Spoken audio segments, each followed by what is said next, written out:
കേരളത്തിന്റെ ചരിത്രത്തിൽ ഏറ്റവും അപകടകരമായ നിലയിലാണ് ഫിസ്ക്കൽ സിറ്റുവേഷൻ. Very dangerous. ഇതാണ് ഇപ്പോൾ കേരളം ചർച്ച ചെയ്തിരിക്കുന്നത്. ഇത് ഒരു PR വർക്കാണോ അതോ റിയൽ ആണോ എന്താണ്? ഇവിടെ റിയൽ ആയിട്ടുള്ളത് കേരളത്തിന്റെ സാമ്പത്തിക സൂചികകളാണ്. അത് നമ്മൾ പരിശോധിക്കാം. അതിൽ പറയുന്ന ഒരു കാര്യമാണ് ധനക്കമ്മി. അതായത് പറയുന്ന പ്രധാന കാര്യമാണ് ഫിസിക്കൽ ഡെഫിസിറ്റ്. ധനക്കമ്മി അതായത് എന്താണ് ധനക്കമ്മി?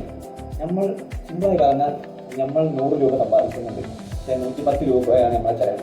അപ്പോൾ ഇവിടെ 10 രൂപ നമ്മൾ അധികം കണ്ടെത്തണം. 10 രൂപ നമ്മളെ ഫിസിക്കൽ ഡെഫിസിറ്റ്. ഈ 10 രൂപ ഫിസിക്കൽ ഡെഫിസിറ്റ് അതായത് ധനക്കമ്മി എന്ന് പറയും. അതായത് total expenditure minus total income. അതായത് നമ്മുടെ മൊത്തം ചെലവ് മൈനസ് നമ്മുടെ മൊത്തം വരുമാനം. അത് ചെയ്യുമ്പോഴാണ് ഇത് കിട്ടുക. പക്ഷെ ഇങ്ങനെ ജീവിക്കാൻ എപ്പോഴും കഴിയില്ല. 100 രൂപ ഉണ്ടെങ്കിൽ നമ്മൾ 90 രൂപയ്ക്ക് ജീവിക്കണം എന്നാണ് പറയുന്നത്. അല്ലാതെ 100 രൂപ ഉണ്ടെങ്കിൽ 110 രൂപയ്ക്ക് ജീവിക്കരുത് എന്ന് എല്ലാവരും പറയും. ധനക്കമ്മി കൂടുന്നത് എപ്പോഴാണ്? നമ്മുടെ സ്പെൻഡിങ് കൂടുതലും പക്ഷേ റവന്യൂ കുറവാണ്. ഏറ്റവും നല്ലതെന്താണ്? റവന്യൂ കൂടുതലും സ്പെൻഡിങ് കുറവായാലല്ല ഏറ്റവും നല്ലത്. ഫിസിക്കൽ ഡെഫിസിറ്റ് കൂടാൻ സ്പെൻഡിങ് കൂടുതലും ഗവൺമെൻറ് റവന്യൂ കുറവാണെങ്കിൽ ഫിസിക്കൽ ഡെഫിസിറ്റും. ഇനി കേരളത്തിൻ്റെ ഫിസിക്കൽ ഡെഫിസിറ്റ് ധനക്കമ്മി എത്രയാണ്?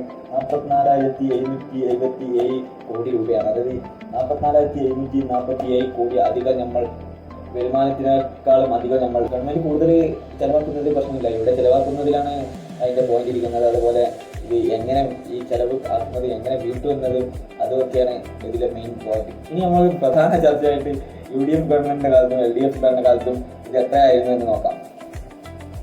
ഇത് GDP ആയിട്ടുള്ള കമ്പാരിസനാണ്. അതായത് ഇവിടെ ശതമാന കണക്കാണ്. UDF കാലത്ത് ഇത് ഏറ്റവും കൂടുതൽ 4 സംതിങ് ആണെങ്കിൽ ഏറ്റവും കുറവ് ഇത് 2.5 വരെ കുറഞ്ഞിട്ടുണ്ട്. 2.5 4.2 ഇടയിലായിരുന്നു UDF ഭരണകാലത്ത്. LDF ഭരണകാലത്തും ഇതേ റേഞ്ചിലായിരുന്നു. ഇപ്പോൾ ഒരു 3 സംതിങ് അവിടെ എത്തിയിട്ടുണ്ട്. പക്ഷേ കോവിഡ് ടൈമിൽ സ്പെൻഡിങ് കുറവായിരിക്കുമല്ലോ, അതുകൊണ്ട് അത് കാരണമായിരിക്കും ഇവിടെ കോവിഡ് കാലത്ത് ഏറ്റവും കുറവാണ് കാണിക്കുന്നത്. അതായത് 2 സംതിങ് ആണ് കാണിക്കുന്നത് ഏറ്റവും. പക്ഷെ ഭരണത്തിൽ കയറുമ്പോൾ ഇത് ഏറ്റവും കൂടുതലായിരുന്നു. രണ്ടാമത്തെ കൊല്ലം 4.695 ലെവലിൽ ഏറ്റവും കൂടുതൽ എത്തിയിട്ടുണ്ട്. ഇപ്പോൾ ഇതിൽ നിൽക്കുന്നത് 3.3യിലാണ്. അപ്പം നിങ്ങൾ രാഷ്ട്രീയം നിങ്ങൾ തീരുമാനിക്കുക. എനിക്ക് രാഷ്ട്രീയപരമായിട്ട് എല്ലാ രാഷ്ട്രീയ പാർട്ടിയായിട്ടും നിങ്ങൾ ഒപ്പമാണ്. കാരണം നമ്മൾ ബിസിനസ് പീപ്പിളാണ്. ബിസിനസ് നോക്കുമ്പോൾ എല്ലാവരും ഒരുമിച്ചിരിക്കണം. അദാനി ചെയ്ത പോലെ കോൺഗ്രസിൻ്റെ ഒപ്പം നിൽക്കണം, BJPൻ്റെ ഒപ്പം നിൽക്കണം.